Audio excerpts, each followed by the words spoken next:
I can tell you two extraordinary stories to relate that.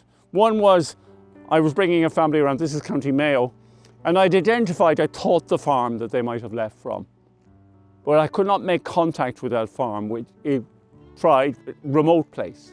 So on chance, I drove up, knocked on the door, and the man who answered the door looked like the people I was driving around. He was their cousin. His brother, his ancestor, was one of two brothers. They stayed on the land.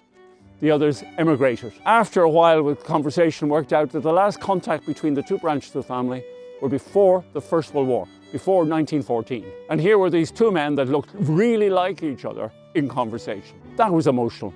It was also joyful, because the brother that went to the United States, they didn't know what happened to him. It had been recorded, like they had been talking about it in his family. When he was growing up, they said, we always wondered what happened to him. He just disappeared. He went away and we never knew if he died or was killed in a war or what happened to him. And now his descendant, direct descendant, walks in the door.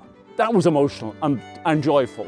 I also brought back a man recently, a retired colonel in the American Army, the vice president of a university. And when he stood in the graveyard where his grandmother's family were buried, he knew his grandmother. He knew she had a very tough life. He's a man in his 80s now. He had a really tough life. She had a really tough life, great poverty, great hardship. But he stood in that graveyard and looked around at the tombstones with the family's names and cried.